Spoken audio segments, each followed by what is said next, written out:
self-esteem, you are not obsessed with yourself. There's simply no need to be. And people that are very, very obsessed with themselves, you know, they're very egotistical, the whole bit, they're still at the need to belong level.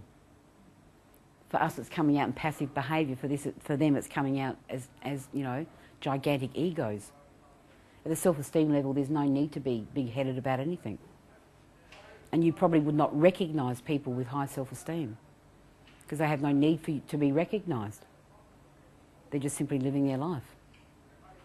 And so many people say that, well, I don't want to end up, you know, a big head and rah, rah, rah, rah, rah. At 1 o'clock and stand in line and come up and whisper to me, I'm different from everyone else. I can't let this happen.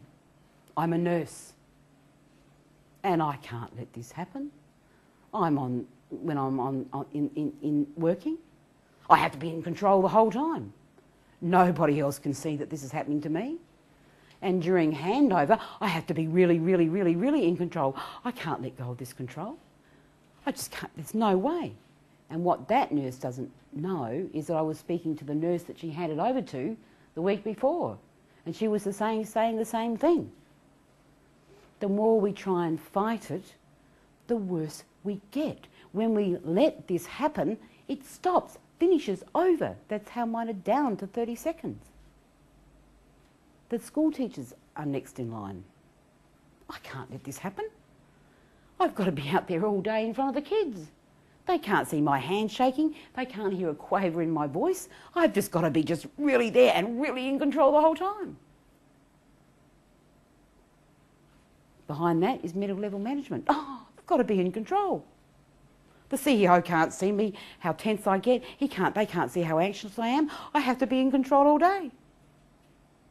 The only exception to this rule is the Qantas pilot when I'm flying. So the bottom line is, it doesn't matter what you do, it doesn't matter who you're with,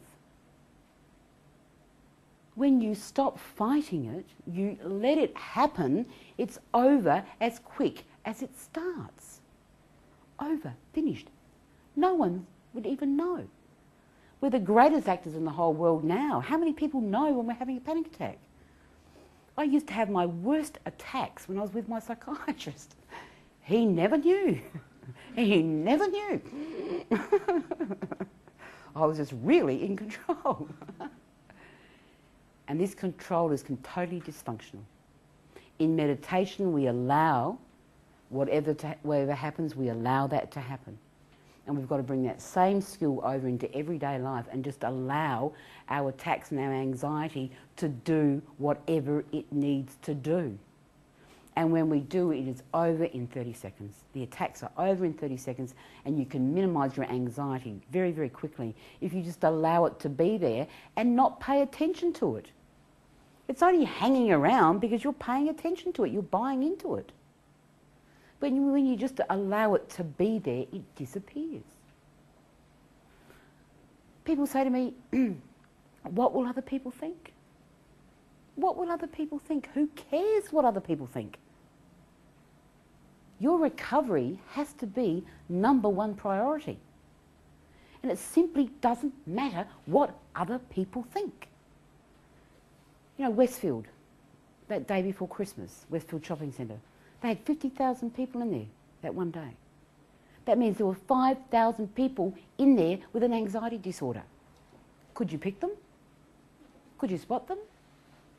The only way you could spot them is by the half-filled shopping trolleys and no one around standing next to it, because a lot of people will half-fill their shopping trolleys and have to get out of the shopping centre. But other than that, you can't pick people with an anxiety disorder.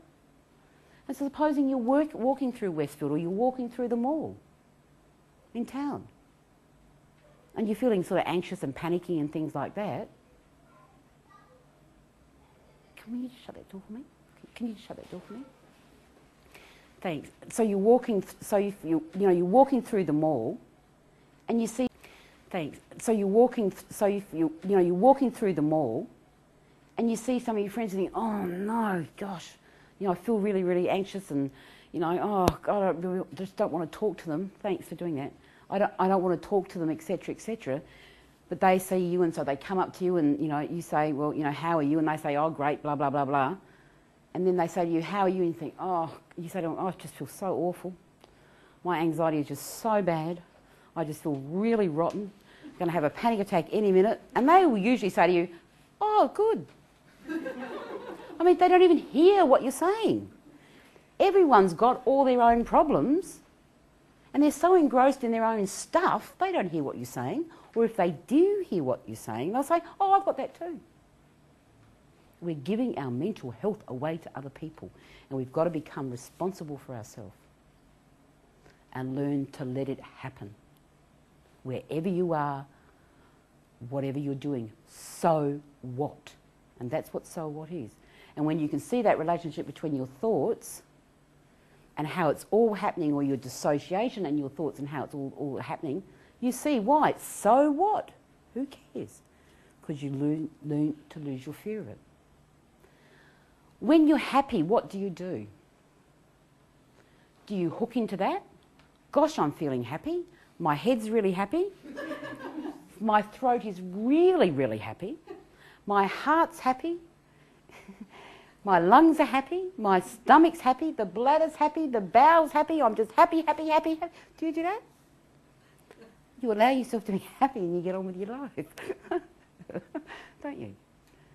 So why can't you just allow yourself to feel anxious and get on with your life? Don't pay attention to it. Don't buy into it.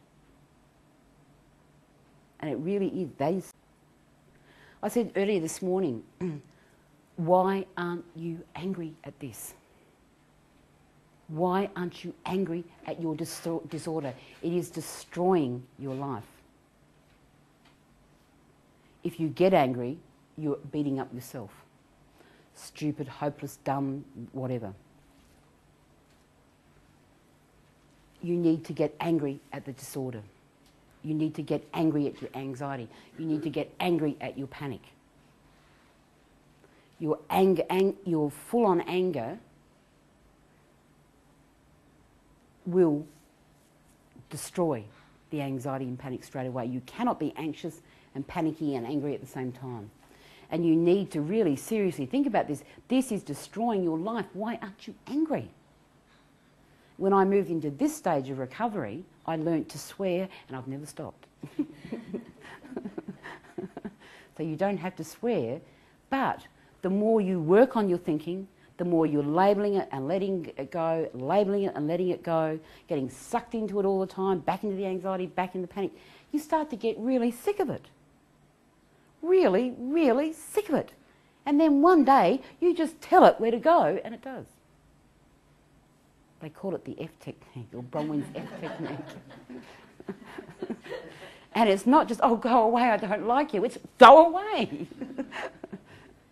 And when you start to get really, really angry at this, it will. And when you throw all of your anger at it, it will disappear so fast, it'll scare you. Where is it? It's coming back. It's just, now it really is going to be, it's going to get me. It's the big one. But it's not. It's not the big one. And when you can get very, very angry and tell it where to go, it will. And you need to seriously think about, why aren't you angry? Why aren't you angry at this? You have every reason to be angry. At the moment, we're just being very, very passive towards it. Very, very passive. And we need to become proactive. How dare it do this to you? How dare it do this to you? We had one young woman when we first started all those years ago, and her fear was that she was going to have an attack of diarrhoea, and she became housebound because of that fear.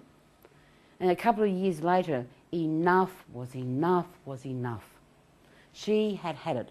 And so she marched out of the house, went to a shop, a boutique, bought a pair of bikinis, put the bikinis on, went to Bondi, which everyone says is a great place because that's a sewage outlet in Sydney. But she walked around Bondi all day. Well, if I have an attack of diarrhoea, so what if I do? And she meant it. She meant it. And obviously she didn't, because she did not care. So what if I do? She wanted her life back. and she didn't have an attack of diarrhoea. But if she'd done that and walked around Bondi, well, so what if I have an attack of diarrhoea? What if I do? So what if I do? She would have. It's in our approach and our attitude. So what? So what? Tap. This does take hard work and this does take discipline.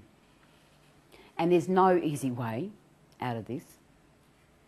We are going to have to do, if we want full recovery and permanent recovery, we're going to need to do the work. And so we need to become aware of our thinking. We need to see how that is turning on the fight and flight response. We need to be aware if we dissociate, and if we're dissociating, what we're thinking about as a result of the dissociation and how the fight and flight response is being turned on. We need to be able to see how it's all being created. Then we see that we have a choice. We can keep on buying into it, or we can learn to let it go. So we label the thought, let the thought go, let it happen. And the more you do that, the more sick of it you're going to get. And the more sick of it you're going to get, finally your anger will break through and you throw all of your anger at your disorder. When you're just there and you're just letting the thoughts go and you're letting it happen, how much effort does that take? Not a lot. And so that really does become a choice of how you want to deal with this. Fight for your concentration and try and fight your way through the day, or just simply to let it happen. I mean, when I was falling into it quite badly, into my panic disorder agoraphobia, you know, some days I'd get to work but couldn't get upstairs. Sometimes, so many times my car was scattered along Marion Road somewhere, and I'd be catching a cab home and my husband would have to go and get my car that evening. And if I got upstairs into my office, I'd just be sitting there with all the computer reports and just would have no idea what I was looking at, could not understand them, which is really great for credit management. But when I recovered and went back into my profession, I could just let it happen and not get involved into the worry, what if, the whole thing. It just wasn't even a question. It was, so what? And just let the attacks wash through me. So what? And I mean, when I've had the two taking that session, you know, I need to be highly focused and highly concentrated. I just let it happen. And I always know the reason why, because my awareness is so acute now. I always know why I'm having an attack. So what? So what? And it doesn't affect my ability to run the workshops if I have an attack in the middle of it. And so the same in a work situation. You can be highly focused, highly concentrated, but just allow it to happen. And that's the skill that you can have. And with the skill all of us can develop. Yeah. It's just a change of perception. But it will happen quick if you just give into it. You know, like yesterday when I was saying in meditation, if you have an attack in meditation, or if you feel anxious, if you have an attack, just let the attack happen. Or if you're feeling anxious, just let it be there. And that just gets rid of it real quick. It's when, oh no, I can't feel like this, I have to do this, oh gosh, no, here it comes again. Oh. That's what's going to keep it around for hours, because you're paying attention to it. You know, you're getting in, because you're so absorbed in your thinking. You're so absorbed in your thinking, you're so absorbed in perhaps checking out symptoms or wondering when the next symptom's going to come, or if the big one's going to come, or whatever. You're so deeply absorbed in the whole process that you don't hear what people are saying to you. You don't hear what your kids are saying to you, because you're just so, your concentration is so directed inwards. You're still always looking for a way out of the situation. But the only way out of the situation, what you're talking about with your anxiety and panic or the thoughts, but the only way out is to label the thoughts, let them go, and don't get involved with it. I mean, it's like, you know, your thoughts are like a passing parade. You know, we can go and watch the